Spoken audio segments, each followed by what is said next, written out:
এই যে ভগবানের কাছে বসাটা, আজ থেকে চেষ্টা করুন, যারা এখন কম বয়স আছে চেষ্টা করুন আজ থেকে ভোরের বেলা ভগবানের কাছে বসবেন। কিরকম বসবেন? স্টিল, মেরুদণ্ড সোজা, হ্যাঁ, একদম সোজা থাকবে, ঠোঁট মুখ নাক এইভাবে সোজা, দৃষ্টিপাত থাকবে।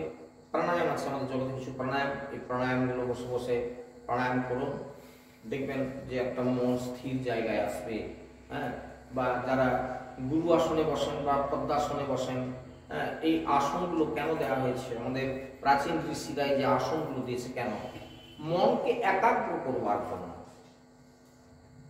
শ্বাস কিভাবে নিতে হয়, কিভাবে ছাড়তে হয়, এগুলো কি আমরা আসলে আদপেও কোনোদিন আমরা কেউ শুনেছি? বা আদপেও এগুলো কি আমরা প্র্যাকটিস করি? এই যে গ্যাসের আমাদের প্রবলেম নিশ্চিতভাবে দূরীকরণ হয়ে যাবে। এখন এইসব যে দেখানো হচ্ছে বিভিন্ন টিভি চ্যানেলে, এগুলো কি দেখাচ্ছে? এই কপালভাতি করুন, দেখবেন আপনার ব্লাড কোনো জায়গায় জমে থাকবে না, সারা শরীরে সুন্দরভাবে পিসার দিয়ে চলে যাবে। এগুলো শেখাচ্ছে আজকে। এগুলো কিন্তু আমাদের ঋষিদের আমল থেকে এই কথাগুলো বলা আছে, আমরা ওগুলো কোনোদিন প্র্যাকটিসে যাই না ওই জায়গায়। প্রসঙ্গটা এই কারণে আনলাম, স্মিত কান্তি কর্পূর তিনি অঙ্গ বিলোপন, কৃষ্ণের উজ্জ্বল রস মৃগমদকর, সেই মৃগমদে বিচিত্রিত কলেবর, প্রচ্ছন্ন মান বাম্য ধন্মিল্ল বিন্যাস, ধীরা ধীরাত্মকপূর্ণ অঙ্গে পটবাস। ভগবান কৃষ্ণ একদিন রাধারানীকে এইরকম করে বলছেন যে তোমার সৌন্দর্যের কথা আর কি বলবো, তোমার মুখমণ্ডলটি খুব সুন্দর, সাক্ষাৎ যেন ইন্দু মণ্ডল তুল্য, উচ্চ কুচ যুগে তোমার বক্ষস্থলটি খুব সুদৃশ্য হয়েছে, এবং তোমার ভ্রুদ্বয় স্কন্দ দেশের মতো, অর্থাৎ নিচুর দিকে চাওনি, এবং মধ্যভাগে মুষ্টি পরিমিত, মধ্যভাগটা মুষ্টি পরিমিত, এই যে গ্রীবাদেশটা এক মুষ্টি পরিমিত। এর বেশি যদি লম্বা হয় ঘাট, তাহলে লটন লটন দেখায়, সেটা ভালো লাগে না। এবং নিতম্ব অতিশয় বিশাল এবং উরু যুগল ক্রমশ লঘু হয়ে অদ্ভুত শোভা বিস্তার করছে। যাই হোক না কেন প্রিয়তমে, তোমার এই দেহ অপূর্ব কমনীয় রূপে প্রকাশ পাইতেছে, কমনীয় রূপে। আমরা যেটা বলতে চাইলাম সেটা হচ্ছে কৃষ্ণের যে রূপটি পছন্দ, সেই রূপের বর্ণনা এখানে দেওয়া হয়েছে। তাহলে রাধারানীর রূপটি জাস্ট সেই রকম। রায় রামানন্দ মহাপ্রভুকে রাধার স্বরূপ বর্ণনা করাচ্ছেন, স্বয়ং মহাপ্রভুর কৃপা, আর সেই কৃপাটা রামানন্দের মুখ দিয়ে পরিশন হচ্ছে, মহাপ্রভু আস্বাদন করছেন। কি অপূর্ব জায়গা, অদ্ভুত একটা ট্র্যাজেডি। কৃষ্ণের উজ্জ্বল রস, উজ্জ্বল রসটা কি? উজ্জ্বল রসটা হচ্ছে মধুর রস। এই মধুর রসটা কি না? কান্তা প্রেম বা শৃঙ্গার রস। এই রসটা কিরকম? সেই মৃগমদে, মৃগমদ হচ্ছে মৃগনাভি, যার নাম কস্তুরী। মৃগনাভিতে একটা পদ্ম ফুলের মতো একটা প্রস্ফুটিত হয়, যেটা যখন আস্তে আস্তে আস্তে আস্তে শুকোতে থাকে, ওই হরিণীটা চঞ্চল হয়ে ওঠে, চঞ্চল হয়ে ওঠে। তাই তো এত সুন্দর সুগন্ধ কোথা থেকে আসছে? ওরই যে নাভিদেশ থেকে এই কস্তুরীটা প্রস্তুত হচ্ছে, ও বুঝতে পারে না, ও তখন ছুটাফোটা করতে থাকে, প্রচন্ড ছুটতে থাকে। তাই তো এই এত সুন্দর মন মাতানো সেন্ট কোথা থেকে আসছে? ও দৌড়াতে থাকে, আর দৌড়াতে দৌড়াতে এই কস্তুরীটা কিছুদিন বাদে পড়ে যায়, খসে পড়ে যায়। সেই কস্তুরীটা যদি পাওয়া যায়, তা কেউ কি আছে নাকি? না, আমাদের সেই হরিদ্বারের কস্তুরী কিনবার লোক কেউ নাই মনে হয়। দিয়ে বলে দূর, এটা ছাগল চামড়া দিয়ে তৈরি। সে কি কাণ্ড, কেলেঙ্কারি কাণ্ড। হ্যাঁ, সে কতগুলো পাহাড়ি মেয়েরা বিক্রি করতে আসছে। সে বলে দেখুন, এটা এর মধ্যে ধরে রাখলে পিছন থেকেও সেন্ট পাবেন। কথা মিথ্যা না, সেই এমন কি সব সেন্ট টেন্ট লাগানো আছে, আতর চড়া আতর লাগানো আছে, মানে থেকেও পাবেন, বন্ধ করে পাবেন। তারপরে 100 টাকা নামাই করে করে শেষ পর্যন্ত বলে 20 টাকা। আমি দূর, 20 টাকায় কস্তুরী কথা পাবি? একজন বলে কি বলে, ছাগল চাপা তাকে তার ব্যাগেই রাখবো, ঠিক আছে? সেইরকম ঘটনা নয়। কস্তুরী হচ্ছে মৃগনাভি কস্তুরী। হ্যাঁ, তো সুতরাং সেই শৃঙ্গার রসরূপ কস্তুরী দ্বারা রাধা কলেবর বিরচিত। হরিদ্বারে এর সব বিক্রি হচ্ছিল আর কি। যাই হোক, আমাদের সঙ্গে এখানে কেউ নাই সেরকম, এই ঘটনাটা তারা সবাই জানে। আর তো সেই শৃঙ্গার রসরূপ কস্তুরী দ্বারা রাধারানীর কলেবর বিরচিত হয়েছে। শৃঙ্গার রস, যাকে দর্শন মাত্রই তার মধ্যে শৃঙ্গার জাগৃত হয়, কৃষ্ণ আহ্লাদিত হয়, এই আহ্লাদিনী শক্তির প্রকাশ।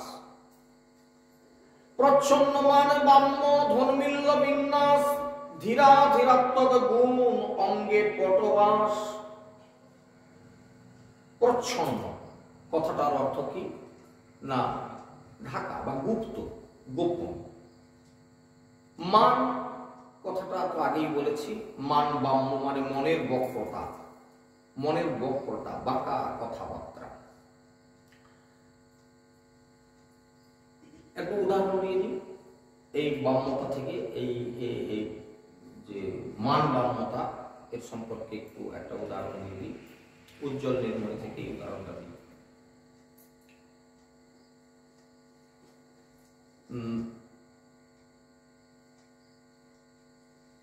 কৃষ্ণ রাসে অন্তরিত হওয়ার পরে কৃষ্ণ যখন আবার আবির্ভূত হলেন, রাসমন্ত্র থেকে তিনি হাওয়া হয়ে গেলেন।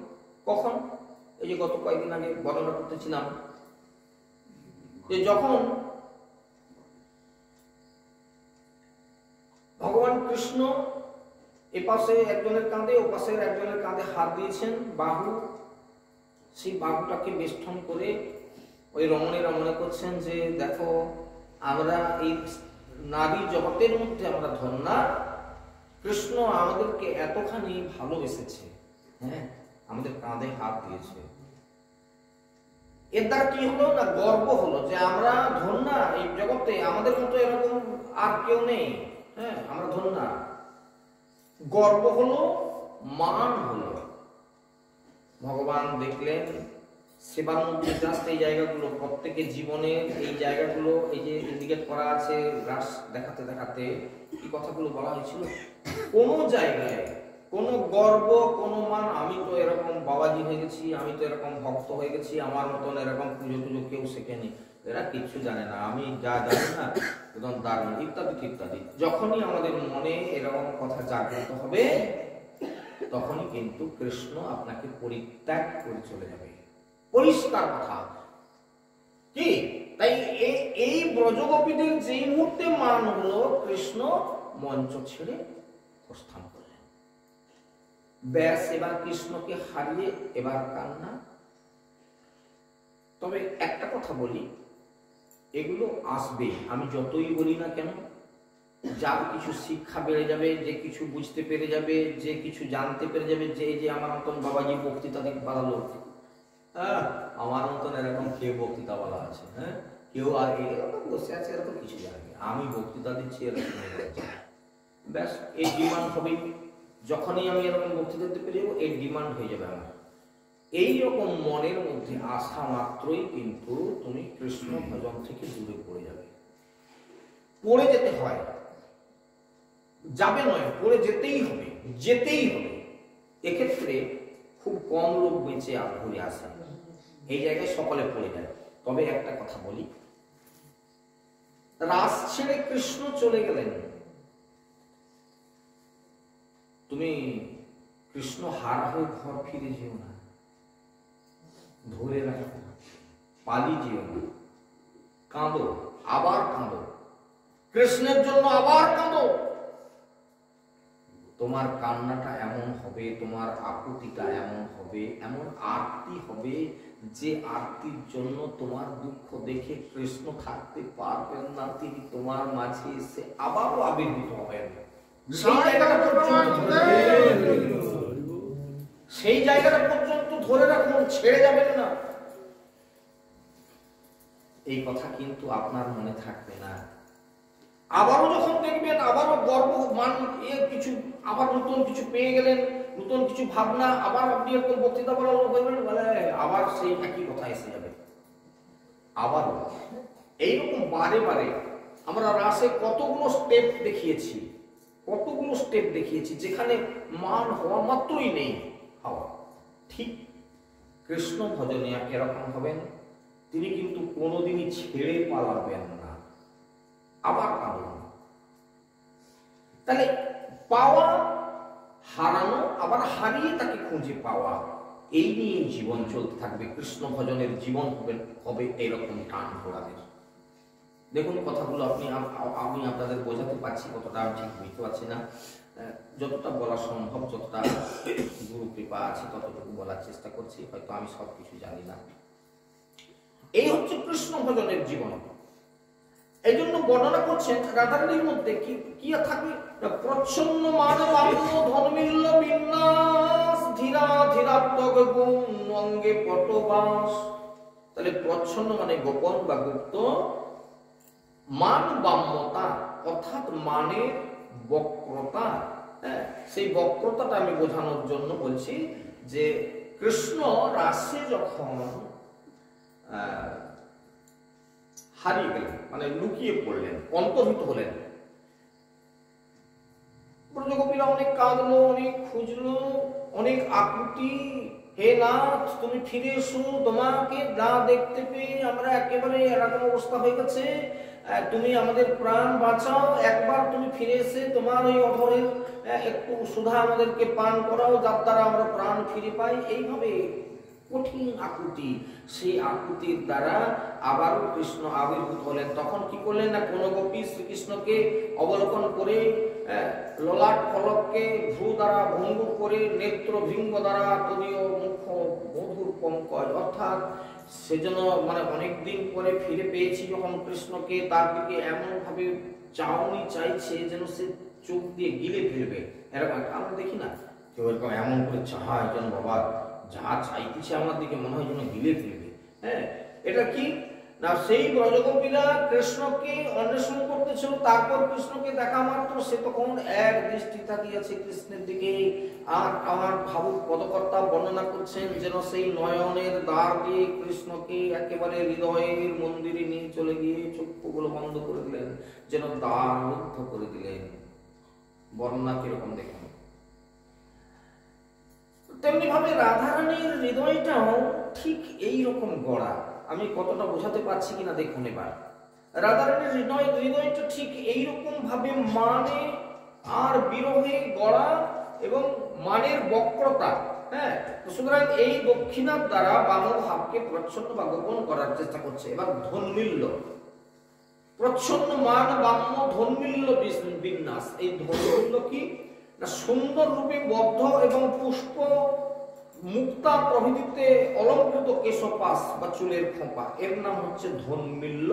অর্থাৎ সুন্দর করে কেশবিন্যাস। আচ্ছা, যদি মায়েদের কথা বলি, চুলগুলো যদি এলোমেলো হয়ে থাকে, এটা কি দেখতে ভালো লাগে না? যদি মায়েরা এরকম একদম সুন্দর করে একটা মাঝখানে একটা রেখা থাকবে এবং দুপাশে এরকম চুলগুলোকে সাজিয়ে দিলেন। আবার কি বিভিন্ন প্রকার চুলের বিন্যাস, আমি ঠিক কি বলবো, আমার ততটা জ্ঞান নাই, আপনারা আমার থেকে ভালো বোঝেন। যেমন ধরুন চুলকে বিভিন্ন ভাবে বিনুনি করে না মায়েরা, বিভিন্ন রকম বিনুনি, মানে 3 বিনানি 4 বিনানি এরকম সব কি বলে না। যাই হোক, আমার এগুলো ভাগবত থেকে শোনা, ভাগবতে বর্ণনা করা আছে কথাগুলো। আপনারা হাসবেন না, ভাই ভাই, এই 3 বিনুনি 4 বিনুনি 6 বিনুনি সব ভাগবতে আছে। এই যে কেশপাশ বন্ধন, ভগবান কৃষ্ণ এই যে 64 কলাবিদ্যা, এই 64 কলাবিদ্যার মধ্যে একটা বিদ্যা হচ্ছে, আসবো আমরা সেই জায়গায় আসলে তখন বর্ণনা দেব আপনাদেরকে। এই কেশ বাঁধাটা এটা 64 কলার মধ্যে একটা কলা। চুল আজরাতে জানে না অনেক মেয়েরা আজকাল। এই কয়েকদিন আগে প্রয়োজনে ব্যাংকে মাকে নিয়ে গেছিলাম, মা বাড়িতে এসে বলতেছে মানে যে যার কাছে তাকে যেতে হয়েছিল সে মেয়েটি চুল মানে সেটা একটা ডিজাইন, তবে সেই ডিজাইনটা আমরা বুঝতে পারিনি। সে এদিক দিয়ে ওদিক দিয়ে কি যে একটা চুল একটা কি করেছে, সে কি পাখি বাসা না কি একটা করেছে, আপনারা গেলে কোনোদিন দেখবেন। যাই হোক, সে মেয়ে মা বলতেছে বাড়িতে এসে বেচারা চুলগুলা ওরকম কেন কে জানে, আমনি মা ও এখন সব একবার এই কদিন আগের ঘটনা আপনাদের সত্যি কথা বলে ফেললাম। আসলে কি না, এই যে বিন্যাস, এই কেশ বিন্যাস কৃষ্ণ 64 কলায় পরিপূর্ণ। এই জন্য চুল বাঁধতেও শিখেছে, এই গুরুগৃহ থেকে শিখতে হয়। এত সোজা কথা নয়, প্রত্যেকটা জিনিস শিক্ষা করা। এই যে সজ্জা রচনা করা, এটা একটা কলা বিদ্যা। 64 কলার মধ্যে এটা একটা কলা। অনেকে দেখবেন বিছানা একটা সুন্দর করে ঘুমাতে জানে না, তার উত্তর তোমার বেডশিট অন্যদিকে গেছে, বালিশ কোন দিকে গেছে, বালিশের যে ইয়েগুলো কভারগুলো পরানো আছে তার কোনো ভঙ্গি নাই, সে কোন দিকে যে টানা হয়ে চলে গেছে, ওদিকে চলে গেছে।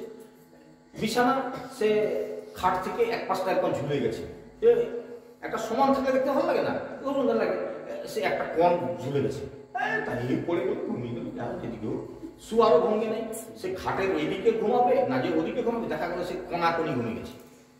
হ্যাঁ, কণাকণি ঘুমিয়ে গেছে, সেটাকে দেখতে ভালো লাগে। এই সজ্জা রচনা এটি একটি 64 কলার মধ্যে কলা। এই যে কথা বলা, মানুষ কি কথা বলতে চাইছে, তার কথাটার উত্তর কিভাবে দেবো, এটা একটা কলা বিদ্যা ইত্যাদি। আমরা 64 কলা নিয়ে আলোচনাতে যখন আসবো তখন বলবো, আছে চৈতন্য চৈতামৃতের এরকম জায়গা আছে, খুব ক্রিটিক্যাল জায়গা এই। তবে সে সব কি জানেন তো, আসলে আমরা সে কথাগুলো বলতেও পারি না, এতটা সময় কে পাবে? একজন পাঠক সে আপনাদের কাছে 2.5 ঘন্টা পাঠ করে পয়সালে ঘর চলে যাবে, তাই এই কথাগুলো বলবে কি? 64 কলাবিদ্যা যদি এখন এগুলো বর্ণনা করা হয়, এই 64 কলাবিদ্যা প্রত্যেকদিন 10টা কলা সম্পর্কে বলা যাবে না 2.5 ঘন্টা 3 ঘন্টার মধ্যে, তাহলে কদিন সময় লাগবে এবার বুঝুন? 6 থেকে 7 দিন এই 64 কলাবিদ্যা বর্ণনা করতে সময় লাগবে। আপনারা শুনবেন, সেই ভাগ্য হয়। সুতরাং আমাদেরও সেই সুযোগ হয় না, আর আপনাদেরও সেই সৌভাগ্য হয়ে ওঠে না, এই কারণবশত। আসলে ভাগবত কথা তো মানে কোনো কুল কিনারা নাই না, যে কারণবশত কতটুকু বর্ণনা করব। আর কিনা এই যেমন ধরুন একেবারে নিজেদের মতো পরিবেশে বসে কথা হচ্ছে বলে তবু অনেকটা ডিপে যাওয়ার চেষ্টা করছি, কিন্তু এটা যদি যখন আমি একটা বাইরের প্রোগ্রাম করতে যাবো, এই পাঠকেও শুনবে, তো সুতরাং সেখানে আমি চাইবো একটা কাহিনীকে লাগিয়ে কোনোরকম ছিমছাম দিয়ে বেরিয়ে চলে যাবো। হ্যাঁ, এবং আমাকে লক্ষ্য করতে হবে যে প্রণামী পত্র যেন ভালো হয়, তাহলে না বেকার হয়ে যাবো, তাই না? আমাদের ধান্দা তো সেই, এই ধান্দা থাকলে ভাগবত কথাকে আস্বাদন করা যায়। যে কারণ বশত হচ্ছে প্রচ্ছন্ন মানবাম্য ধর্মিল্য বিন্যাস ধীর ধীরাত্মক গুণ অঙ্গে পটবাস ধর্মিল্য সুন্দর রূপে বদ্ধ এবং পুষ্পমুক্ত প্রভৃতি অলঙ্কার দ্বারা কেশপাশ বন্ধন করা, চুলের খোপা সাজানো। প্রচ্ছন্ন মানই হচ্ছে রাধার কেশ বিন্যাস। প্রচ্ছন্ন মান এটাই হচ্ছে কেশ বিন্যাস। একটা নারীকে তার কেশ বিন্যাস করলে যেমন সুন্দর লাগে বা অসুন্দর লাগে, যেমন বলে সে মেয়েটা কেমন যে চুল বাঁধছে, কি ওটা বাঁধা, তাহলে কি না কেউ একটা দেখা মাত্র তার মনে হচ্ছে যে তোর এটা কিরকম কি লাগছে। ঠিক একটা যদি সুন্দর হয়, সেই সুন্দরটাও কারোর মনে লাগবে যে বা সুন্দর বেঁধেছে তো। হ্যাঁ, দেখা যায় যে দুপাশ থেকে নিয়ে গিয়ে দুপাশ দিকে দুটো বিননি তাকে আবার এরকম মাঝামাঝি এরকম টেনে দিয়েছে, দিয়ে একটা সে একটা কি সুন্দর একটা কাটিং করে দেয়, দেখি এরকম করে দিয়েছে। তো এইভাবে এই কেশবিন্যাস প্রচ্ছন্ন মান, এটার নামই হচ্ছে প্রচ্ছন্ন মান। এবং রাধারানীর কেশবিন্যাস বক্র কেশ দেখতে অতি সুন্দর বলে মান বাম্যকে ধন্মিল্য বলা হয়েছে। মান যখন বাম্য হয় তখন তাকে ধন্মিল্য বলা হয়েছে। যেমন ধরুন যাদের কোঁকড়ানো চুল দেখতে ভালো লাগে না, দেখা গেলো এই পাশের চুলগুলো বিন্যাস করেছে, দুপাশের কোঁচকা কোঁচকা চুলগুলো এইখান দিয়ে বেশ নেমে গেছে কুচকুচ কুচকুচ করে, খুব সুন্দর লাগে দেখতে। ঠিক এর সঙ্গে তুলনা করা হয়েছে কি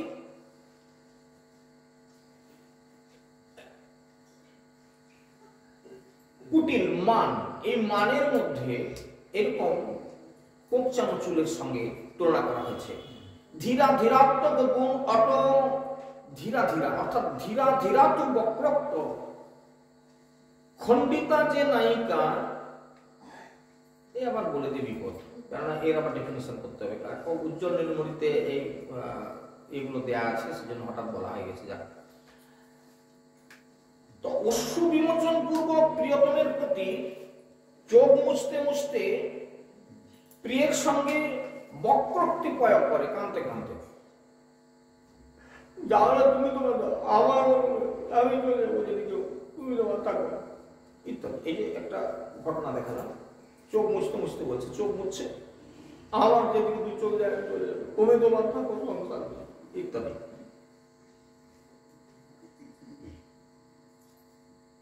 তার প্রিয়তমের প্রতি এই যে বক্রোক্তি প্রয়োগ, এটাকে ধীরা ধীরা বলা হয়েছে। প্রচ্ছন্ন মান বাম্য ধর্মিল্য বিন্যাস ধীরা ধীরাত্মক গুণ অঙ্গে পটবাস। রাধারানীর মধ্যে ঠিক এই এই এই যে বিন্যাসগুলো দিচ্ছি, রাধারানীকে সাজাচ্ছেন, রায় রামানন্দ বর্ণনা করছেন রাধার স্বরূপ কি, মহাপ্রভু জিজ্ঞাসা করছেন তাকে রাধার স্বরূপ কি, এইটা রাধার স্বরূপ বর্ণনা করতেছে। আপনারা যে এতগুলো কথা বলে শুনছেন, রাধারানীর বর্ণনা দিচ্ছেন এই কয়েকটা কথার মধ্য দিয়ে।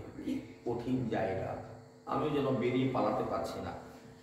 গুণ অঙ্গে পটবাস, একটা উদাহরণ করি, উজ্জ্বল নীলমণিতে তুলে ধরেছেন সেই উদাহরণটা, একটু উদাহরণটা তুলে দিই। রাধারানী বলছেন, ওহে গোপেন্দ্র নন্দন, যাও যাও, আমাকে আর তুমি কাঁদিও না, যাও তুমি যাও, তুমি আর আমাকে কাঁদিও না। তুমি যদি এখানে অধিকক্ষণ থাকো আর কি, তাহলে তোমার হৃদয়ষ্ঠাত্রী দেবী রুষ্ট হবেন।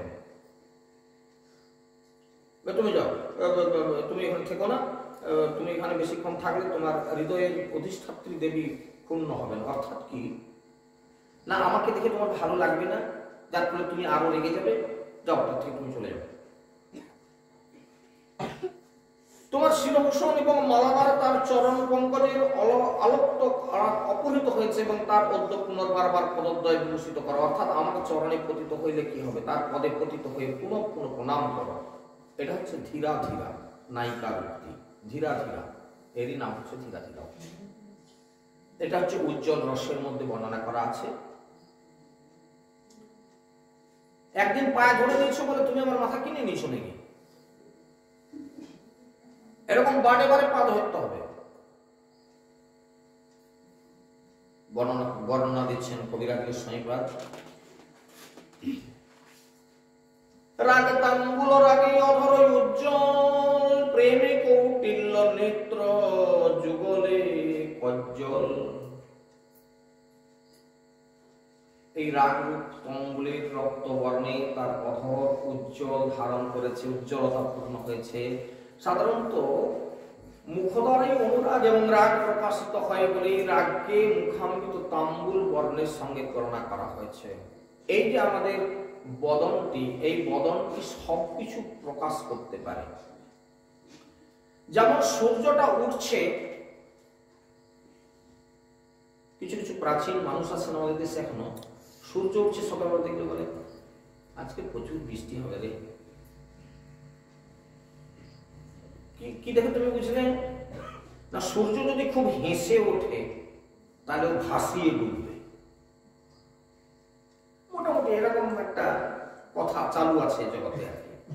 মানে এমন সুন্দর, মানে উজ্জ্বল হয়ে সূর্যটা উঠছে, একদম লাল টকটক করছে, এখন যেন একটা দারুণ বর্ণ নিয়ে উঠতেছে। যারা একটু বয়স্ক লোক আছে তারা দেখলেই বলবে যে আজকে ভাসিয়ে ডুববে, হেসে উঠছে মানে ভাসিয়ে ডুববে, আজ প্রচুর বৃষ্টি হবে। ঠিক এইরকম কিছু কথা।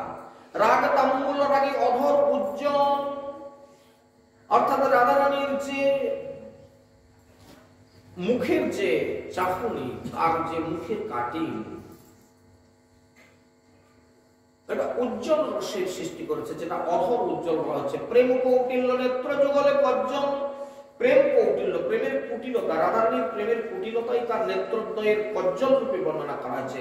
চোখে যেমন কালি লাগানো আছে, তেমনি তোমার হৃদয়ে চক্ষু দ্বারাই সাধারণত কুটিলতা প্রকটিত হয়। যেমন চোখের দ্বারা কুটিলতা প্রকাশিত হয়। যেমন একটা কথা বলি,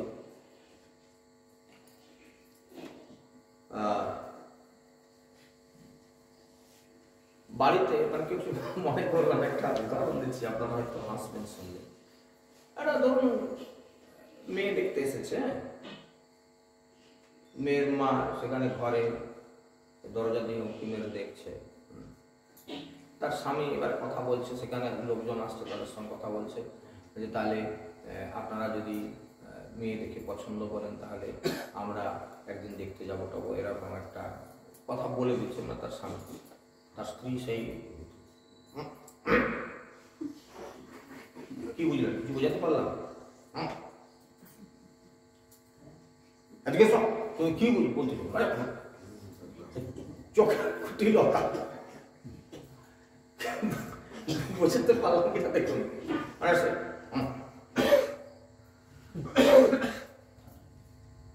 চোখের দ্বারা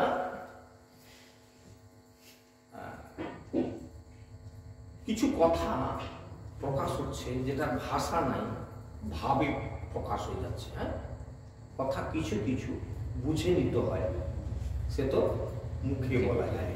হ্যাঁ, জানে সব কথা, তো জানে কিছু ভাব আছে যে চোখের কথা, চোখের ধারণা দিয়ে সেই ভাষাটা সে বুঝিয়ে দেয়, মুখে বলতে লাগে না।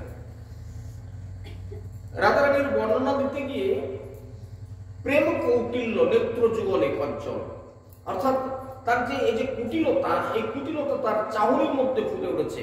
হ্যাঁ, কিভাবে হয় সেটা? তিনটি, চারটি কি পাঁচটি সাত্ত্বিক ভাব যদি এককালে অধিক রূপে ব্যক্ত হয় এবং তা যদি সম্বরণ করতে পারা না যায় তাহলে তাকে দীপ্তি সাত্ত্বিক ভাব বলে। সুদীপ্ত সাত্ত্বিক ভাব হর্ষাদি সঞ্চারী, এই সব ভাব ভূষণ সবে অঙ্গে ভরি। রাধারানীর অঙ্গ ব্যাপী এইরকম ভূষণ, এরকম ভাবে পরিপূর্ণ।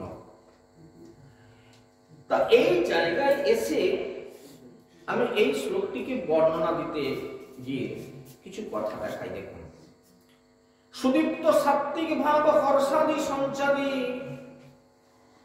সুদীপ্ত সাত্ত্বিক ভাব, যেমন ধরুন একটা সাত্ত্বিক ভাব হচ্ছে কৃষ্ণের জন্য কাঁদছে, কাঁদতে কাঁদতে তার গা রোমাঞ্চ দিচ্ছে, কাঁটার মতো হয়ে গেছে, কাঁটার ককর করছে, কাঁটার মতন। হ্যাঁ, চোখে জল এত ধরছে, চোখগুলো লাল টকটকে হয়ে গেছে। সব কান্নায় কিন্তু চোখ লাল হয় না, কোন কান্নায় চোখ লাল হয় এগুলো বোঝাতে গেলে অনেক সময় লাগবে, আমি অত ডিপে যাচ্ছি না এই মুহূর্তে। চোখের জল কোন সময় লোনা লাগে, কিসের কান্না কাঁদলে আপনারা মায়েরা যারা আছেন যদি কেঁদে কেউ কোনোদিন দেখেন, টেস্ট করে দেখবেন চোখ দিয়ে জল পড়ছে, চোখের জলটা লবণ লাগতো লাগছে। আবার একটা কান্না কাঁদতেছেন, যে কান্নাটায় দেখবেন চোখের জলটা গড়িয়ে মুখে পড়ে গেছে, মুখটা যেন বেশ মধুর মতন মিষ্টি মিষ্টি মনে হচ্ছে। এই কান্নার তফাৎ কি? ভাবের বিকাশ থেকে চোখের জলের স্বাদের পরিবর্তন হয়ে যায়। এই জায়গায় যখন আসবো আবার কোনোদিন, ডিপ জায়গা, খুব কঠিন জায়গা। কিরকম কান্না, কিসের জন্য কাঁদলেন? ভগবানের জন্য কাঁদলেন না বউয়ের জন্য কাঁদলেন? সেই দুটো কান্নার চোখের জল কিন্তু দুরকম।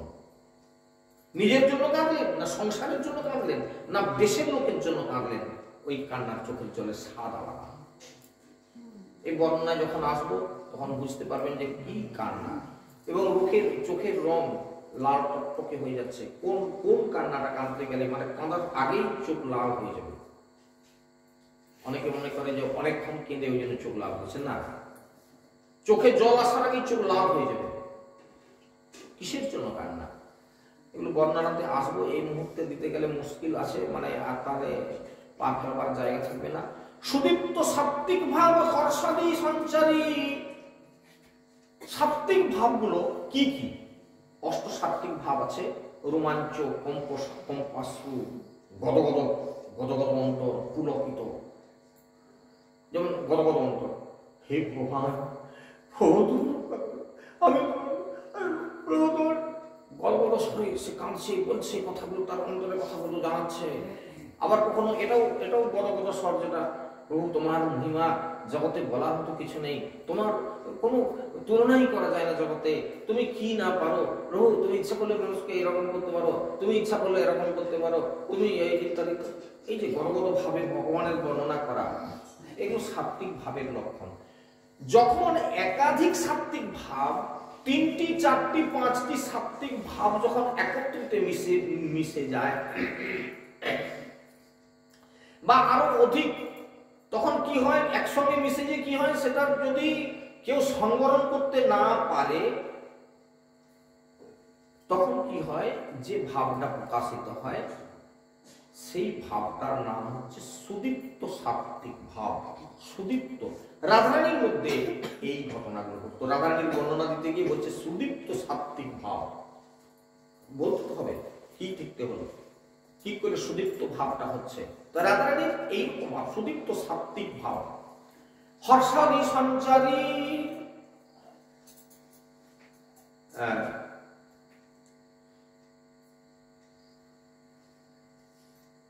এই যে ঘটনাটা বললাম, এটা হচ্ছে দীপ্তি সাত্ত্বিক ভাব বা হর্ষাদি সাত্ত্বিক ভাব। দীপ্তি, এর দ্বারা মুখের মধ্যে একটা আলাদা দীপ্তি প্রকাশিত হয় সাত্ত্বিক ভাব থেকে। একসঙ্গে তিন চারটা মিলিত হয়ে গেলে এরকম ভাবটা প্রকাশিত হয়। বর্ণনা ব্যাখ্যা, এর থেকে একটা উদাহরণ নিই।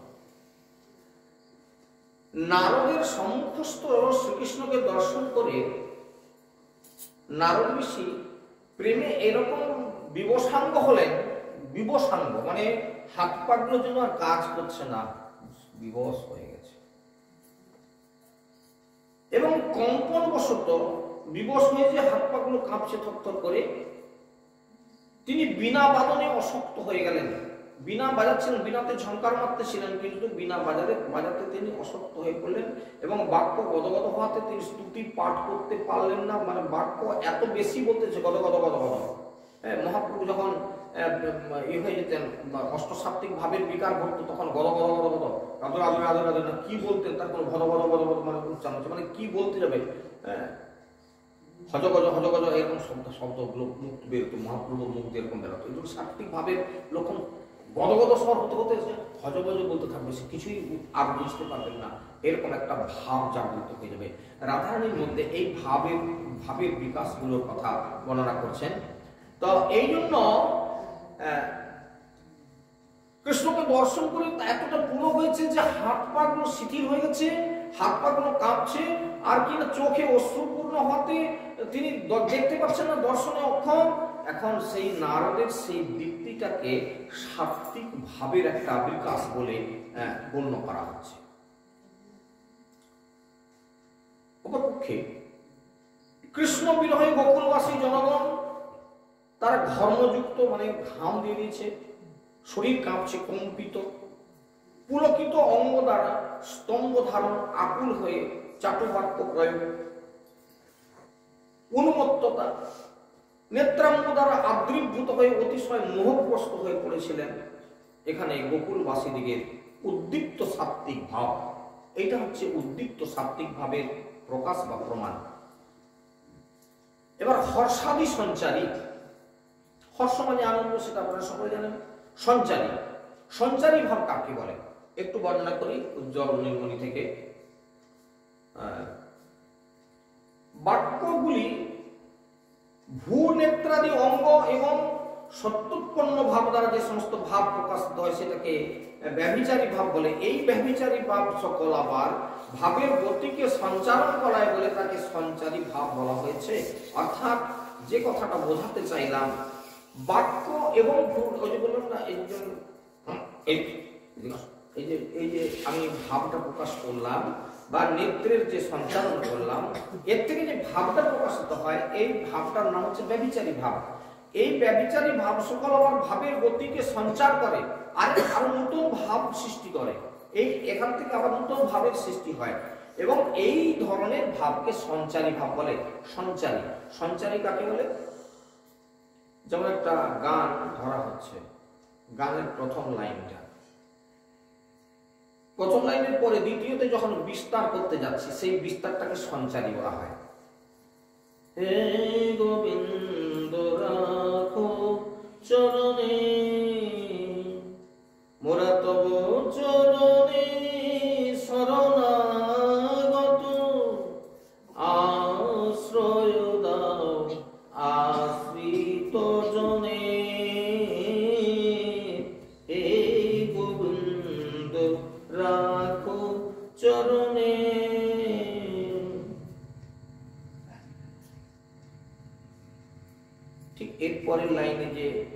ভাবটা আসবে, এটা সঞ্চারী। এই ব্যভিচারী ভাব সকল আবার ভাবের গতিকে সঞ্চালন করে বলে এটাকে সঞ্চারী ভাব বলা হয়। এই সঞ্চারীর মধ্যে আবার অনেকগুলি ভাব আছে, কারণ বর্ণনা না দিলে তো চলবে না, সেই কারণবশত একটু বলার চেষ্টা করি। এদের কিছু নাম আছে, যেটা নাম হচ্ছে নির্বেদ, বিষাদ, দৈন্য, গ্লানি, শ্রম, মদ, গর্ব, শঙ্কা, ত্রাস, আবেগ, উন্মাদ, অপস্মৃতি, ব্যাধি, মোহ ইত্যাদি করে অনেকগুলি তার লক্ষণ আছে। কয়েকটা আমি অন্তত একটু বর্ণনা করি। এক নম্বর হচ্ছে গ্লানি। শ্রম, মনোপীড়া এবং রক্তাদি দ্বারা দেহের যে ওজো ধাতুর ক্ষয় হয়, তার ফলে যে দুর্বলতা জন্মে তাকে গ্লানি বলে। এই ওজো ধাতু কি? খুব ডিপ জায়গার কথা। শুক্রের মধ্যে, শুক্র যে বস্তু, এই শুক্রের মধ্যে বিশেষ একটি বস্তুর সন্ধান পাওয়া যায়, যেটি অধিক ক্ষয় হলে পর মানুষ দুর্বলতা অনুভব করে। এর নাম হচ্ছে গ্লানি বা ওজো ধাতু ক্ষয় বিশেষ। গ্লানিতে কম্প, অঙ্গের জড়তা, বৈবর্ণ, কৃশতা এবং নয়নের যে চাপকলাদি দর্শিত হয়, এইখান থেকে গ্লানি অনুভব হয়। 2 নম্বরে শ্রম। এই শ্রমের ডেফিনেশন করতে গেলে যেটা বলতে হয়, যেমন ধরুন পথভ্রমণ জনিত শ্রম, নৃত্য জনিত শ্রম, রমণাদি জনিত যে শ্রম, নিদ্রা, ধর্ম, অঙ্গগ্রহ, জিহ্বা, দীর্ঘশ্বাসাদি এর লক্ষণ। কারণে তুমি খুব শ্রম করেছ, তোমার এখন অবস্থা খুব খারাপ, তুমি এখন বমি করো, তাই না? এই যে উৎসুক, চাপল্য, দৈন্য,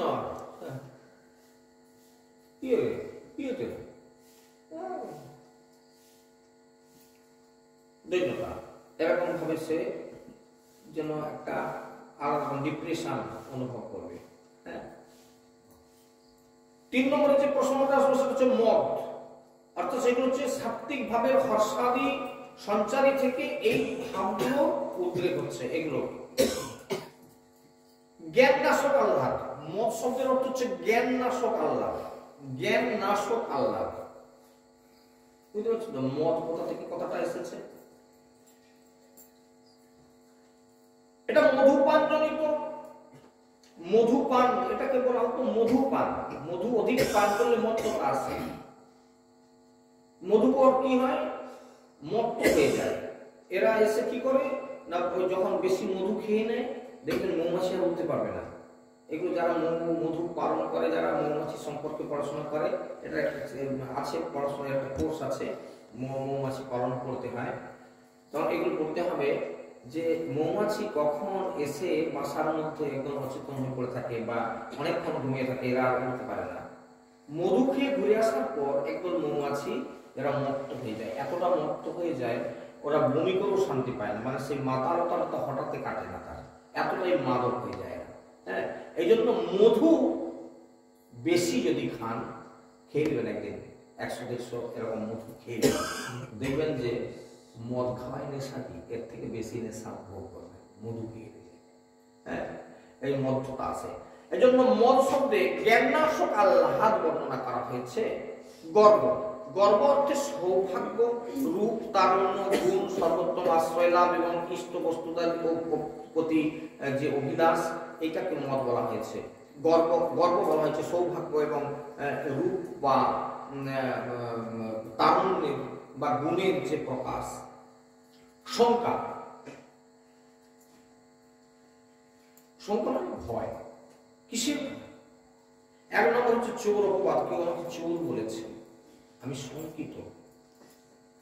আমাকে চোর বলেছে, আমি অপরাধ করেছি যে আমাকে আজকে সবাই বসেছে আমার বিচার করবে, আমাকে জরিমানা করতে পারে, বা আমাকে এখান থেকে পিটপাট করবে, কি এখান থেকে আমাকে গ্রাম থেকে তাড়িয়ে দেবে, এরকম একটা ঘটনা যদি হয়, এটা হচ্ছে সংখ্যা।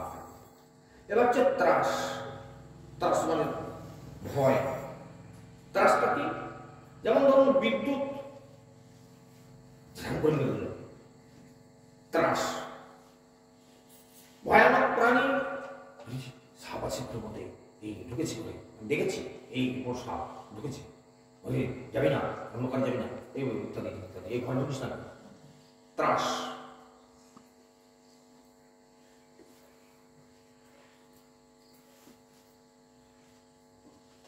আর কয়েকটা বর্ণনা করলাম মাত্র, অনেক কথা আছে।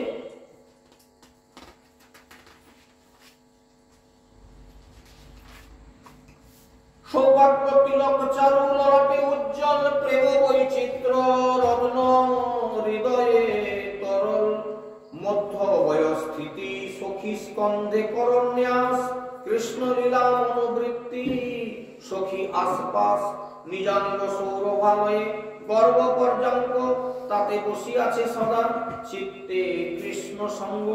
রাধার বর্ণনা দিতে গিয়ে রায় রামানন্দ যে কথা বলা, সৌভাগ্য তিলক চারু ললাটে উজ্জ্বল। সৌভাগ্য তিলক, রাধারানী কৃষ্ণ কে আস্বাদন করে এতটা সৌভাগ্যবতী যে চারু ললাটে উজ্জ্বল, অর্থাৎ তার মুখমণ্ডলের মতো যে সেই ভাবনা প্রকাশিত হচ্ছে, সে যে কৃষ্ণ প্রিয়া, আমি কৃষ্ণ প্রিয়া। এবং এই কারণবশত তার যে সৌভাগ্য নিজে উপলব্ধি করছেন। এবং প্রেম বৈচিত্র্য রত্ন হৃদয়ে তরল, প্রেমের বৈচিত্র্য, তার বিভিন্ন সময়ে তার প্রেমের বিভিন্ন রকম বৈচিত্র্য আছে, যেগুলো কিনা হৃদয়ের রত্নগুলো তরল আকার ধারণ করে। রত্ন যখন গলে যায় বলে মনে করা হয়, সেজন্য তরল হয়ে যায়, ঠিক সেরকম মধ্যবয়স্থিতি সখী স্কন্ধে করন্যাস, কৃষ্ণ লীলা মনোবৃত্তি সখী আশপাশ। কৈশোর বয়স, রাধারানীকে বর্ণনা করা হচ্ছে কৈশোর বয়স, মধ্য বয়স স্থিতি, স্থিতিশীল মধ্য বয়স, অর্থাৎ নিত্য কৈশোর বয়স, স্থিতিশীল। রাধারানী হচ্ছে নিত্য কিশোরী, আর কৃষ্ণ হচ্ছেন নিত্য কিশোর। রাধারানীর বয়স কত জানবেন, ভজন জগতে প্রবেশ করলে বুঝতে পারবেন। রাধারানীর নিত্য বয়স কত আর কৃষ্ণের বয়ক্রম কত, এগুলো ভজন জগতে আসলে তখন প্রাপ্ত হবেন। গুরুদেবের কাছে বসুন, এগুলো প্রাপ্ত হবেন, তখন রাধারানীর যে উপাসনাটা বুঝতে পারবেন। উপাসনাটা তাহলে বুঝতে পারবেন না, কারণ তার বয়সটা কিরকম, দেখতে কেমন, এই রূপের বর্ণনা না থাকলে বোঝা যাবে না। যে কারণগুলো এগুলো আসবে আস্তে আস্তে। নিত্য কিশোর যে রূপ, নিত্য কিশোরী যে রূপ, প্রিয় সখীর স্কন্ধে রাধা আপনার হস্ত অর্পণ করেছেন, অর্থাৎ শ্রীমতী রাধারানী নিত্য কিশোরী, নিত্য নবযৌবনা। এবং কৃষ্ণলীলা মনোবৃত্তি, কৃষ্ণলীলা বিষয়ক সমস্ত মনোবৃত্তি তার সখী রূপে রাধার চারিপাশে অবস্থিত। মানে কৃষ্ণ সেবার নিমিত্ত সমস্ত সখীগণ তাকে সেবা যোগানোর জন্য ব্যস্ত। রাধারানী সেই সেবা গুলো নিয়ে কৃষ্ণকে সরবরাহ দিচ্ছে। যেমন একটা ছোট্ট উদাহরণ দিই, তাহলে বুঝতে পারবেন। আমরা এই যে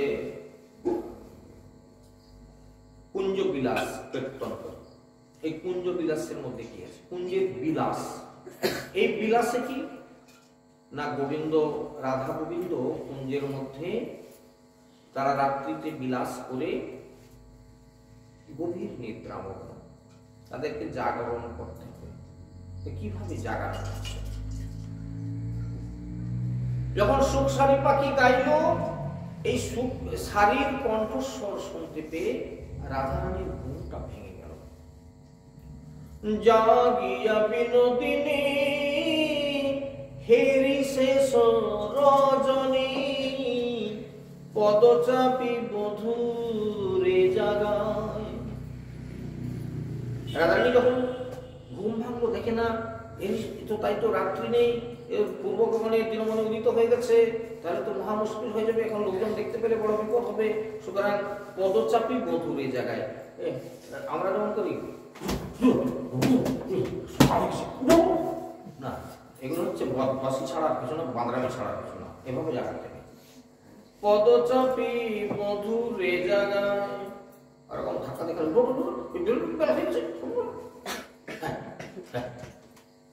কখন মার যাবো যা।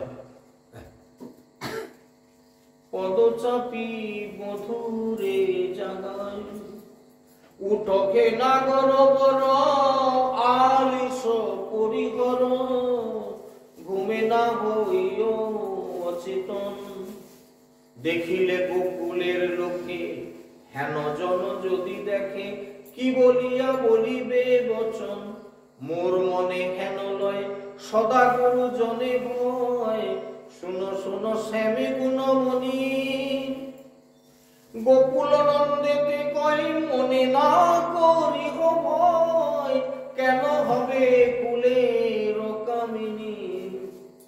রাধারানী যখন গোবিন্দের চরণ চেপে চেপে জাগাতে চেষ্টা করছে, হ্যাঁ, গুরুজনদেরকে কখনো গায়ে আঘাত করে এরকম জাগাতে নেই, চরণ চেপে চেপে, হ্যাঁ, পা চেপে চেপে, পা জেকে জেকে ঘুম ভেঙে গেল, তাকিয়ে দেখে ওঠে নাগর বড় আলিস পরিহর ঘুমে না হইও অচেতন, তুমি আর নিদ্রার মধ্যে থেকো না। এবং এইভাবে বলতে বলতে যখন রাধারানী একটা কথা বলে ফেললেন, কি কথা বললেন, যে কথাটা শুনে গোবিন্দের একেবারে ঘুম ছুটে গেল, মানে ঘুম কাটতে চায়নি তবু উঠে বসে পড়লেন। কি কথা? কথাটা হচ্ছে দেখিলে গোকুলের লোকে হেন জন যদি দেখে তারা কি বলিয়া বলিবে বচন।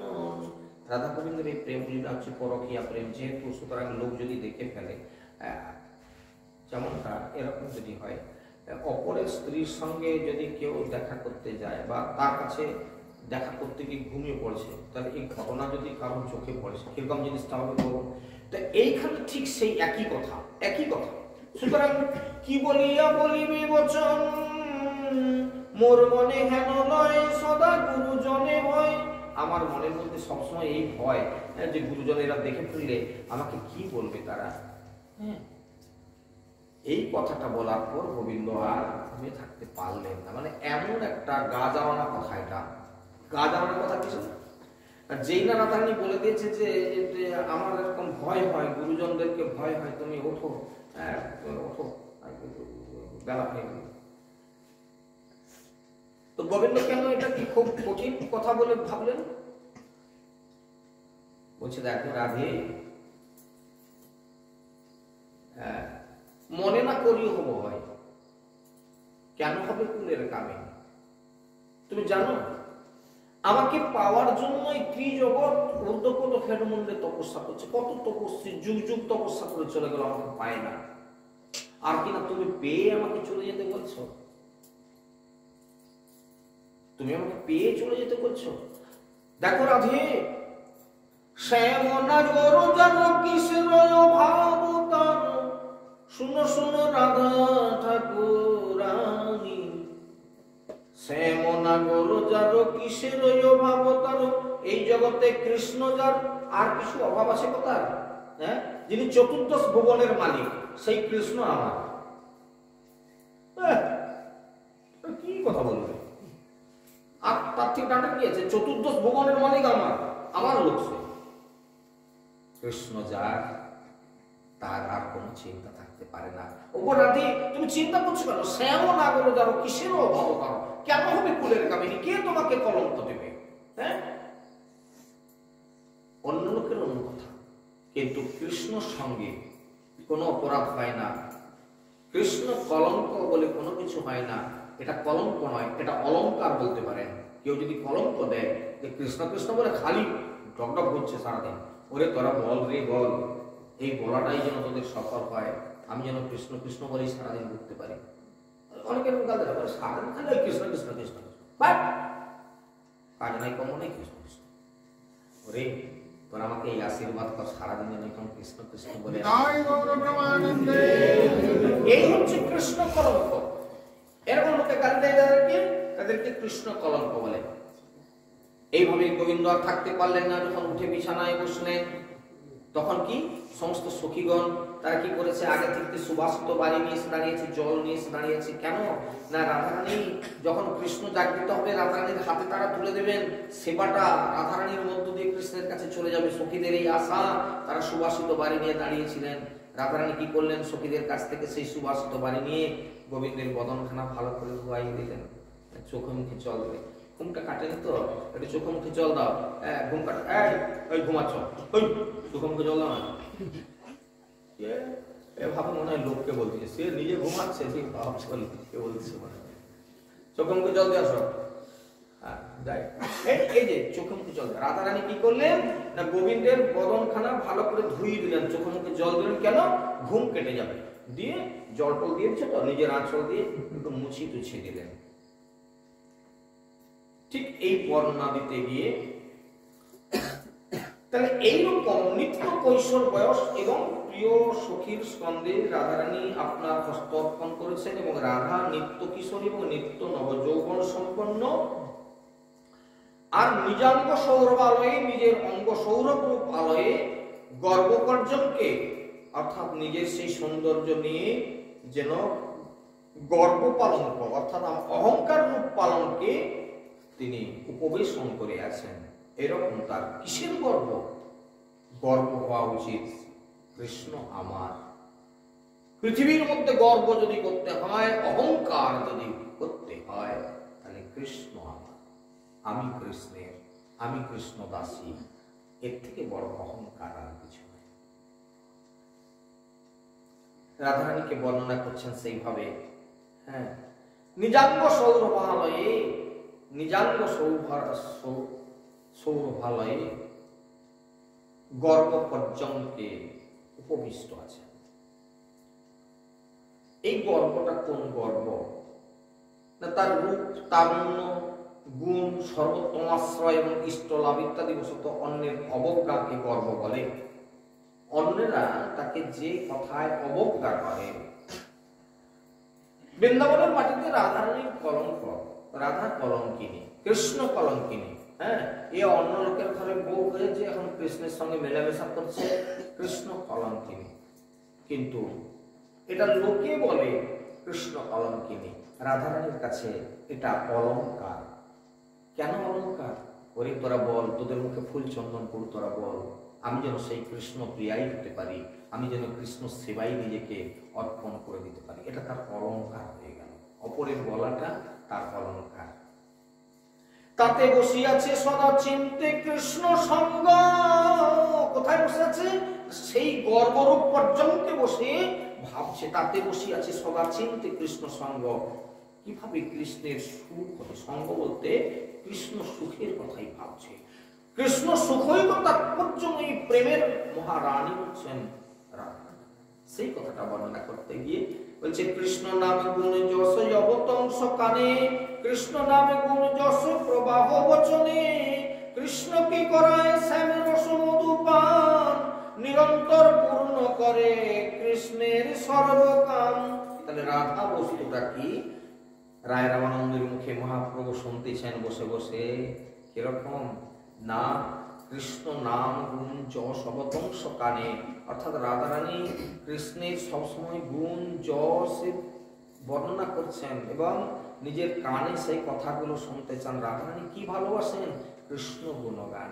হ্যাঁ, কৃষ্ণ নাম গুণ যশ প্রবাহ বচনে, তার যশ কীর্তন। কৃষ্ণকে করায় শ্যামে রস মধুপান, শ্যামে রস মধুপান করায়, নিরন্তর পূর্ণ করে কৃষ্ণের সর্বকাম। কৃষ্ণের নিরন্তর পূর্ণ করতে থাকে। প্রতিটি মুহূর্তে কৃষ্ণ কি চায়, কি চায়, কি পেলে তুমি সুখী হবে বলো? তার সুখ বিধানই হচ্ছে রাধারানীর একমাত্র লক্ষ্য। কৃষ্ণের বিশুদ্ধ প্রেমের রত্নের আকর, অনুপম গুণগান পূর্ণ কলেবর। কিরকম কথাটা? কৃষ্ণের বিশুদ্ধ প্রেম রত্নের আকর, কৃষ্ণের বিষয়ক যে বিশুদ্ধ প্রেম রূপ যে রত্ন, আকর শব্দের অর্থ হচ্ছে খনি, খনিজ বস্তু। যেখানে রত্নাদি স্বাভাবিক উপায়ে প্রচুর পরিমাণে জন্মে তাকে খনি বলে। হ্যাঁ, স্বর্ণ খনি প্রচুর পরিমাণে আছে, তার কোনো সীমা পরিসীমা নাই। রাধারানী হচ্ছে কৃষ্ণ বিষয়ক বিশুদ্ধ প্রেমরূপ রত্নের আকর। কৃষ্ণ কিসে ধন্য, কিসে ধন্য, আমি কিসে এখানে গর্ব করি? আপনারা যদি বলেন যে হ্যাঁ ইনি একটু কৃষ্ণ কথা বলতে পারেন তাহলেই আমার গর্ব, তাহলে কি দূর পালা, ওর থেকে অমুক হলে অনেক ভালো হতো। একটা বাচ্চা ছানাকে বসাতে বা তুই বসিস নি আর কাল থেকে আসিস না, হতে পারে। ঠিক এই জায়গাটা রাধারানীর যে বৈচিত্র্যটা বর্ণনা করা হচ্ছে, কৃষ্ণের বিশুদ্ধ প্রেম রত্নের আকর, অনুপম গুণগণ পূর্ণ কলেবর। একদম পরিপূর্ণ যে কলেবরটা তৈরি হয়েছে শুধু কৃষ্ণ সুখৈক তাৎপর্যময়ী রূপ নিয়ে। কৃষ্ণের সুখ কিসে হবে? আমার সবকিছু দিয়ে, আমার অঙ্গ প্রত্যঙ্গ দিয়ে পর্যন্ত কৃষ্ণের কতটা সেবা করা যায়। গীত গোবিন্দমন থেকে শ্লোক তুলে মহাপ্রভুকে শোনাচ্ছেন রায় রামানন্দ। কা কৃষ্ণস্য প্রণয়ে জনিভূ শ্রীমতি রাধিকৈকস্য প্রিয়স্য অনুপম গুণ গুণাঙ্গরাধিকৈকচন্য জৈম্ভং কেশে দৃশি তরলতা নিষ্ঠুরক্তং কুচৌ বৎসা বাঞ্ছা পুত্রৈ প্রভবতি হরে রাধিকৈকানচন্য। কি অদ্ভুত বর্ণনা করেছেন গীত গোবিন্দমে জয়দেব। শ্রীকৃষ্ণের প্রণয় উৎপত্তির স্থানটা কি? উত্তর হচ্ছে এক, শ্রীমতী রাধারানী। কৃষ্ণের প্রেয়সী কে? দেখুন বর্ণনার ক্রমটা দেখুন। কৃষ্ণের প্রেয়সী কে? না, অনুপম গুণসম্পন্ন একমাত্র শ্রী রাধিকা, অন্য কেউ নাই। রাধার কেশে কুটিলতা, চক্ষুতে তরলতা, স্তনে কঠিনতা, একা শ্রী রাধাই শ্রীকৃষ্ণের সকল বাসনা পূর্ণ করতে সক্ষম, আর অপর কেউ পারবে না। একাই পারে সমস্ত কৃষ্ণের ইচ্ছাকে পূর্ণ করতে, আর কেউই নাই। শ্রীমতী রাধারানী অনুপম গুণসম্পন্ন বলেই, রাধারানীর কেশে কুটিলতা দিয়ে আছে বলেই রাধারানী পরমা সুন্দরী এবং নবযুবতী বলে রাধারানী কৃষ্ণের সমস্ত প্রকার বাসনা পূর্ণ করতে পারেন, এবং পারেন বলেই তিনি কৃষ্ণের প্রেয়সী। একেবারে ঠিক এই জায়গাতেই পৌঁছে দিয়েছে। যার সৌভাগ্য গুণ বাঞ্ছে সত্য ভামা, যার ঠাই কলা বিলাস শিখে ব্রজরামা। শ্রেষ্ঠ ব্যক্তিগণ রাধারানীর অনুপম গুণগুলি পাওয়ার জন্য প্রার্থনা করেন, সে কথা দেখাচ্ছেন যে যেমন আমরা যদি কৃষ্ণের সেবা করতে চাই, তাহলে রাধারানী কোন সেবার দ্বারা গোবিন্দকে সন্তুষ্ট করতেন আমরা তার কাছ থেকে শুনে নেবো, বা সেই কথাগুলো আমরা জানতে চাইব। ঠিক তেমনি শ্রেষ্ঠ ব্যক্তি যারা, তারা রাধারানীর অনুপম গুণসমূহ পাওয়ার জন্য প্রার্থনা করেন যে কি করে আমার মধ্যে সেই গুণগুলো, সৌভাগ্য, পতির নিকটে অত্যাধিক আদর পাওয়া, আদর পাওয়া। এই আদর পেতে গেলে কি করতে হবে? তুমি যদি পতির মনের মতো হতে পারো, তাহলে পতির কাছে তুমি অধিক আদরণীয় হবে। তোমার স্বামী ঠিক তোমার কাছে কি চায়, কি পেলে সে খুশি হবে, এটা যদি তুমি সরবরাহ করতে পারো, তাহলে তুমি নিশ্চিতভাবে তার প্রেয়সী বটে, হ্যাঁ, এবং মনের মতো। এই জন্য কা কৃষ্ণস্ব প্রণয় জনিতু শ্রীমতী রাধিকাইকা কাশ্য শ্রেয়স্বরূপ গুণপণা রাধিকাইকা চাদ্দা। সেই রাধারানী একমাত্র পারেন তার সমস্ত প্রকার ইচ্ছা পূর্ণ করতে। সুতরাং যার সৌন্দর্যাদি গুণ বাঞ্ছে লক্ষ্মী পার্বতী, যার গতিব্রতা ধর্ম বাঞ্ছে অরুন্ধতী, যার সৌভাগ্য গুণ বাঞ্ছে সত্য ভামা, যার ঠাই কলা বিলাস শিখে ব্রজরামা। এক্ষেত্রে এই রাধারানীর যে মাধুর্য প্রকাশিত হচ্ছে, বলছে সত্য ভামা, এরাও বাঞ্ছা করে রাধারানীর গুণগুলি আচরণ করতে। এবার আমি এই ছোট্ট একটা উদাহরণ দিয়ে আজকে এখানে বিশ্রাম করব, আর এখানে সে আগামীকাল শুরু করব। কি জায়গাটা, একটা ছোট্ট জায়গা দেখিয়ে দিই, আপনারা রাত্রিতে ভাবনা করতে থাকুন যে কি খুঁজছে সত্যভামা, কি খুঁজছে রুক্মিণী দেবী, কি খুঁজছে, কি পাচ্ছে। একদিন দ্বারকাপুরীতে 8 জন পাটরানী আর 16,108 রমণীকে বিবাহ করেছে। একদিন সত্যভামার পালঙ্কে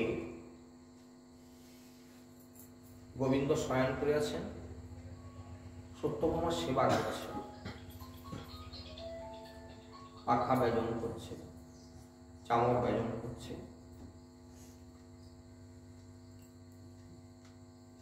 কিন্তু কি দেখলেন? চমকে গেলেন। যেটা দেখলেন দেখে চমকে গেলেন, আমি তার সেবা করছি আর সে কাঁদছে। ভয়ে বলতে পারছে না, তুমি কাঁদছো কেন? খুব অদ্ভুত জায়গা, ট্র্যাজেডিপূর্ণ জায়গা। তুমি কাঁদছো কেন? এটা বলতে পারছে না। আকাশ পাতাল চিন্তা করছে, তাই তো। পরের দিনকে আবারও যখন সেবা করছেন, দেখলেন কৃষ্ণ কাঁদছে। রাত্রি হলে কাঁদি কেন? আমরা কি তাহলে কেউই তার সেবার যোগ্য নই? আমাদের সেবা কি তার ভালো লাগে না? না আর কি চায়? না এমন কেউ আছে যার সেবা ব্যতীত তিনি সন্তুষ্ট হতে পারছেন না? কেন কাঁদেন? এই জায়গায় এসে একটা প্রশ্ন তুলব। বিয়ে করে প্রথম যখন মায়েদের বলছি, একটি মেয়ে বিবাহের পর সে স্বামীর বাড়িতে গেল, যদি কিছু একটা ঘটনা ঘটে, প্রথম তাকে বলবেন। স্বামীর একটা কিছু ত্রুটি দেখলেন, কাকে বলবেন? যদি কেউ বলেন কৃপা করে খুব ভালো লাগে, শোনা ছিল বলে বলেছি। যাই হোক, ভালো, তবু ভালো মনে রেখেছেন, ধন্যবাদ ধন্যবাদ, তাতেও ধন্যবাদ। ভালো, ও বলে দিয়েছে স্বামীর মধ্যে যদি কিছু দেখতে পান, তাহলে একমাত্র বলার জায়গা হচ্ছে শাশুড়ি মাকে বলবেন। এটাও একটু দেরিতে। কতটা দেরি হলো?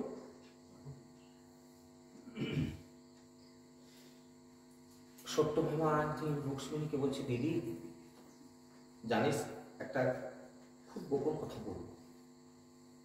বলবো কি? কি হচ্ছে? এই তো যে কথা বলো শুনে তো তার কাছ থেকে পড়ে যাওয়া আর কি। জানিস দিদি, আমি রাত্রিতে যখন প্রভুর সেবা করছিলাম, দেখি না তিনি কাঁদছেন, ফুপিয়ে ফুপিয়ে কাঁদছে। মানে কান্নাটা সহজ না, আবার যে সামান্য চোখে একটু জল হচ্ছে এরকম এরকম নয়, এত পরিষ্কার হচ্ছে। কি হচ্ছে?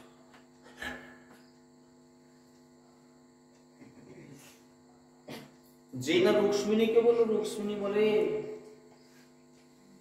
ওর কি বলিস করবো জানিস? তুই আমাকে কি জিজ্ঞাসা করছিস? আমি কাকে বলবো? আমিও তো দেখেছি তিনি কাঁদছেন। সে কি? একে একে অন্যান্য জাম্ববতী ইত্যাদি, সত্যবতী ইত্যাদি সমস্ত 8 জন পাটরানীর মধ্যে মিটিং হলো। সবাই বলে কিনা তিনি রাত্রিতে কাঁদেন। কাকে বলবো? এই দ্বারকাপুরীতে 3 জন মা আছে, 3 জন শাশুড়ি মা আছে। কে কে? 1 নম্বর হচ্ছে দেবকী মা, 2 নম্বর হচ্ছে রোহিণী মা, আর 3 নম্বর হচ্ছে যশোমতী, নন্দকরণী যশোমতী। নন্দের আরেকটি স্ত্রী ছিল যার নাম রোহিণী, বলরামের মা। এই 3 জনই মা। এই মা জায়গাটা খুব কঠিন। ভাগবতে এই মা জায়গাটা বর্ণনা করা হয়েছে খুব ডিপলি, মানে তাত্ত্বিক বর্ণনা শুনতে গেলে প্রচুর সময় লাগবে। মা জানেন, ছেলের পুঙ্খানুপুঙ্খ ঘটনা মায়ের জানা আছে। এই জায়গাটা আপনারা খুব ভালো করে মনে রাখবেন, খুব ভালো করে মনে রাখবেন, খুব ভালো করে। কতটুকু আপনি জানেন, কতটুকু জানেন? আপনি স্ত্রী হয়ে 3 দিন ঘর সংসার করতেছেন, কতটুকু জানেন আপনার স্বামীকে? ওর গুণ কি, ওর দোষ কি, ওর ত্রুটি কি, কতটা জানেন আপনি? আপনি তো জানেন 3 বছরের ঘটনা। আমাকে একদিন এই কথা আমার একজন বন্ধু আমাকে বলেছে। একটা প্রসঙ্গে ঠিক এরকম একটা কথা, রসিকতার ছলে এরকম বলে দিয়েছিলাম যে তোমরাই তো জানবে এইসব কথা। ঘুরে আমাকে বলছিল কথাটা, আমার থেকে আপনারা বেশি জানবেন। আপনার এই বন্ধুত্ব কতদিনের? অনেক আগে থেকে, আমি আসার অনেক আগে থেকে অনেক ঘটনা আপনি জানেন, আমরা কতটুকু জানি। আমি অবাক হয়ে গেছিলাম, সত্যি বুদ্ধিমতী মেয়ে, অদ্ভুত কথা। তার থেকেও মা জানে বেশি। কেন? মা জন্ম দেওয়ার দিন থেকে আপনার সমস্ত ঘটনার সাথে। কেন কাঁদে? মাকে গিয়ে জিজ্ঞাসা করলো গোপনে, মা এমন কিছু ঘটনা আছে প্রভু, কেন রাত্রি হলে কাঁদবে? আমরা বিভিন্ন ভাবে সেবা করি, কিন্তু তিনি কাঁদেন কেন আমরা কিছুতেই বুঝতে পারছি না মা। এমন কি কেউ আছে যার অভাবে তিনি কাঁদেন, আমরা তার সেই জায়গায় যেতে পারি না? 3 জন মা বললেন, মা গো তোরা আজ যা, আগামীকাল বলবো, আগামীকাল বলবো। দ্বারকাপুরীতে একটা গোপন কক্ষে এই 8 জন পাটরানী, ভগবান কৃষ্ণের 8 জন পাটরানী, 3 জন মা, এরা প্রশ্নকর্তা। 8 জন পাটরানী, প্রভু রাত্রিতে কাঁদেন কেন? এই 3 জন মা তার সাক্ষী দিচ্ছে, তার প্রমাণ দিচ্ছে। কি কি কথা বলছে? বৃন্দাবনে ব্রজগোপীদের প্রেমের, তার সঙ্গে প্রেমের কথা। কি শুনবেন? বিবাহিত জীবনে এসে কেউ কোনো মন্তব্য করবেন না। বিবাহিত জীবনে এসে যদি তার বিবাহের পূর্ব জীবনে কারোর সঙ্গে প্রেমের কথা মা যদি এখন এই স্ত্রীকে বলে দেয়, কি ঘটনাটা ঘটবে? খুব মনন করার জায়গা, খুব গোপন জায়গা, গভীর জায়গা, বুঝতে পারাটা খুব কঠিন। একটু অনুভব করুন। আমার বিবাহের পূর্বের যে সমস্ত প্রেমের কথা, অন্যান্য ঘটনার কথা মা বলে দিচ্ছে আমার এই বিবাহিতা স্ত্রীকে, গোপনে একটা কক্ষের মধ্যে দ্বারকাপুরীতে এই কথাগুলো হচ্ছে। এই গোপন কথাগুলো হওয়ার জন্য সুভদ্রাকে বলছে, সুভদ্রা তুই একটু দরজাটার দিকে লক্ষ্য রাখ। কৃষ্ণ বলরাম তখন নেই, তুই লক্ষ্য রাখ দরজার দিকে। ওরা এসে পড়লে একটু ইঙ্গিত করবি, তাহলে কথা বন্ধ হয়ে যাবে। ওরা যেন না শুনতে পারে, ওরা যেন জানতে পারে যে আমি তোদের কাছে এই কথাগুলো বলে দিচ্ছি। কে জানে? দেবকী মা তো জানে না। দেবকী মা তো কারাগারে থাকলো। জানে কে? রোহিণী জানে আর যশোদা জানে। হ্যাঁ, এরাই বর্ণনা করছে। দেবকী মাও তো জানে না। দেবকী মাও তো শুনে শুনে তার হাত পা শিথিল হয়ে যাচ্ছে। কি বলে? পরে জড়িয়ে ধরে বলেছিল যশোদাকে, যশোদা মা আমি মা স্বীকার করেছিল। শ্রীমদ্ ভাগবতে বর্ণনা করা আছে, আমি জন্ম দিয়েছিলাম কারাগারের মধ্যে, কিন্তু পরের দিন থেকে তোর স্তন্য পান করে ও বড় হয়েছে। কে মা? যার স্তন পান করে জন্মের পর প্রথম, সেই হচ্ছে মা। আন্ডারলাইন করবেন একটা জায়গা। নার্সিং হোমে গিয়ে পেট কেটে বাচ্চা বের করা হয়, জেনারেল ডেলিভারি হলে স্তনে দুগ্ধ আসে, আর তা না হলে 3-4 দিন 5 দিন ওষুধ খাইয়ে তারপরে স্তনে দুধ আসে। এই 3-4 দিন ছেলেটা কি খেয়ে বাঁচবে? ডাক্তারবাবুরা বলে দেয়, নার্সরা বলে দেয়, চলে যাও পাশের বেডে, যা স্তনে দুধ আছে সেখানে গিয়ে খাইয়ে আনবে। কোন জাতের লোক সে? কোথাকার কে? তার স্তন পান করতে আমার ছেলে কেন? এই তো মজা। জানতে হবে এর অঙ্ক। কে মা? কোন জন্মের মা? আজকে নার্সিংহোমে হাসপাতালের বেডে গিয়ে একজন মায়ের কাছ থেকে স্তন পান করিয়ে আনলেন আপনার ছেলেকে। অঙ্ক শিখতে হবে, ভাগবতের কাছে বসতে হবে। শ্রীমদ্ ভাগবতম 10ম স্কন্ধের 3য় খণ্ডে এই কাহিনী দেওয়া আছে, পড়াশোনা করবেন। আমি কটা কথা বলবো, সময় অলরেডি এক্সিড হয়ে গেছে। আজকে এই পর্যন্ত বিশ্রাম থাক, পরের দিন না কথাটা বলতে বলতে ছেড়ে নিতে হবে না। সেই রাধারানীর প্রেমের কথাগুলো বলে দিচ্ছে। সুভদ্রা যখন দেখলো যে সুভদ্রা নিজেই কথা শুনতে শুনতে মানে একদম চোখগুলো গোল গোল হয়ে যাচ্ছে, বড় বড় বেরিয়ে যাচ্ছে, তখন বলে না, আমাকে যে দায়িত্ব দিচ্ছে গেট আগলাবার জন্য, তা আমি তো তন্ময় হয়ে যাচ্ছি শুনতে শুনতে, কখন অন্যমনস্ক হয়ে যাবো, কখন কৃষ্ণ বলরাম সে ঢুকে যাবে না কি হবে, শেষকালে আমি গালি খাবো কেন, তার থেকে দরজা ধরে রাখি। হ্যাঁ, দুপাশে এরকম হাত দিয়ে সুভদ্রা ওর চোখ বেরিয়ে গেছে শুনতে শুনতে। এমন সময় বলরাম এসে পৌঁছে গেছে। বলরাম ঢুকতে যাবে, কেউ নেই, দরজা কেন আনিস? ভিতরে কিসের কথা হচ্ছে? ও বাবা, কথা মানে দারুণ মিটিং তো, এরকম মিটিং দেখিনি। 8 জন পাটরানি আর মা 3 জন, এদের কি মিটিং হচ্ছে রে? কথা কি হচ্ছে? গোলমাল না করে সে বলে এক কাজ করি আমি। সে করলো কিনা, সুভদ্রার বাহুর নিচ দিয়ে মাথা গুলি দিচ্ছে, ডান হাতের বগলের নিচ দিয়ে মাথা গুলি দিচ্ছে। যা শুনলো সে তো অবাক কথা। এ মা বলে দিচ্ছে এইসব কথা এদেরকে, কেন বলছে জানেনি, বলে দিচ্ছে। বলরামের চোখ তো একবারে আচ্ছা চক্কর চক্কর হয়ে গেল। এমন সময় কৃষ্ণ ছুটে এসে বলে, কি হলো এটা, কি হচ্ছে? সুভদ্রা দাঁড়িয়েছে, তার বগলের ভিতরে মাথা ঢুকিয়ে দিচ্ছে। দাদা ব্যাপারটা কি? আর একদিকে যখন ফাঁক আছে এই দিক দিয়ে আমি মাথাটা ঢুকিয়ে দেখি, বাম বগলের তলা দিয়ে কৃষ্ণ মাথা গলি দিয়ে শুনলো। সর্বনাশ সর্বনাশ। সেই বৃন্দাবনের সেই প্রেমের কথা, সে কতদিন আগেকার ছোটবেলার কথা, সেই প্রজাপতিদের কথা মা বলে দিচ্ছে।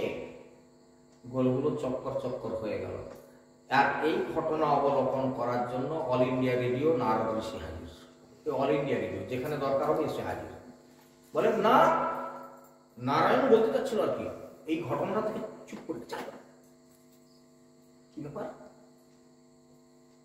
নারদ ঋষি বলে, এই রূপ আমি জগতে প্রচার করে ছাড়বো, এই গোপন কথা আমি ফাঁস করবো। অল ইন্ডিয়া রেডিও যাকে বলে, ইন্ডিয়ায় কি খবর করছে অল ইন্ডিয়া রেডিওতে সব খবর। তো এই নারদ ঋষি কি করলো, বলে আমি এই রূপ প্রকাশ করব। এই শ্রীক্ষেত্রে জগন্নাথ বলরাম সুভদ্রা কেন হাত পা ঠোঁটা আর কেন চোখগুলো বড় বড়, এই হচ্ছে কারণ। দ্বারকাপুরীতে এরা ওই কৃষ্ণ লীলা, বৃন্দাবনের লীলা শুনে এদের চোখগুলো বড় বড় হয়ে গেছিল, হাত পা সেঁদিয়ে গেছিল। কচ্ছপ যেমন চলে যায় বেশ সুন্দর আঁচড়ে আঁকড়ে, খুব করে একটা শব্দ করে দেন, দেখবেন ও হাত পা গুলো ঢুকে যায় তার, ঠিক এরকম একটা টক্কর খেয়েছে। কৃষ্ণ বলরামের হাত পা গুলো ঠোঁটা হয়ে গেছিল।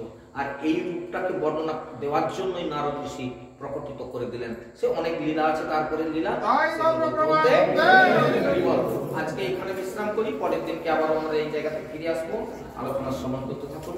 এটাই বলতে এখানে চৈতন্য চরিতামৃত লহরী পূর্ণিত বদনে পূর্ণিত কৃষ্ণ করুণা সিন্ধু দীনবন্ধু জগৎপতে গোপীশ্বর গোবিন্দাকান্ত রাধাকান্ত নমস্তুতে তপ্তকাঞ্চন গৌরাঙ্গী রাধে বৃন্দাবনেশ্বরী বিশ্বভানুসুতাং দেবী তন্নমামি হরিপ্রিয়া। হরের নাম হরের নামৈব কেবলম কলৌ নাস্তি নাস্তে নাস্তে গতিরন্যথা।